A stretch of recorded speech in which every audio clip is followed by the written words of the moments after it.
ছাত্র রাজনীতির পরিচিত মুখ এবং জুলাই গণ অভ্যুত্থানের অন্যতম সমন্বয়ক সাদিক কায়েম বাংলাদেশ ইসলামী ছাত্র শিবির থেকে আনুষ্ঠানিক বিদায় নিয়েছেন। ঢাকা বিশ্ববিদ্যালয় ছাত্র সংসদের বর্তমান ভিপি সাদিক কায়েম এতদিন ছাত্র শিবিরে কেন্দ্রীয় আন্তর্জাতিক বিষয়ক সম্পাদকের দায়িত্ব পালন করছিলেন।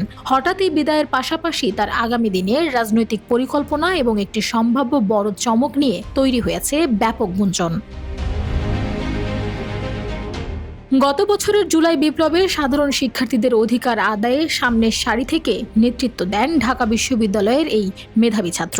আন্দোলন দমনে শাসক গোষ্ঠীর রক্তচক্ষু উপেক্ষা করে রাজপথে তার সাহসী ভূমিকা তরুণ সমাজের কাছে তাকে অত্যন্ত জনপ্রিয় করে তোলে। পরবর্তী সময়ে শিক্ষার্থীদের বিপুল সমর্থনে তিনি ডাকসুর ভিপি নির্বাচিত হন। দীর্ঘদিন গোপনে সাংগঠনিক কার্যক্রম পরিচালনার পর সম্প্রতি ছাত্র শিবিরের ঢাবি সভাপতি সাদিক কায়েমের পরিচয় সামনে এনেছিল সংগঠনটি। সর্বশেষ তিনি শিবিরের কেন্দ্রীয় আন্তর্জাতিক বিষয়ক সম্পাদকের মতো গুরুত্বপূর্ণ পদে আসীন ছিলেন। তবে শোনা যাচ্ছে আনুষ্ঠানিকভাবে সেই অধ্যায়ের সমাপ্তি টেনেছেন তিনি। এদিকে ছাত্র শিবির থেকে তার এই বিদায় কেবলই পদত্যাগ নয়, বরং এর পেছনে রয়েছে এক বড় রাজনৈতিক ভবিষ্যৎ পরিকল্পনা। নির্ভরযোগ্য সূত্রে জানা গেছে সাদিক কায়েম খুব শীঘ্রই মূলধারার জাতীয় রাজনীতিতে আরও সক্রিয় হচ্ছেন।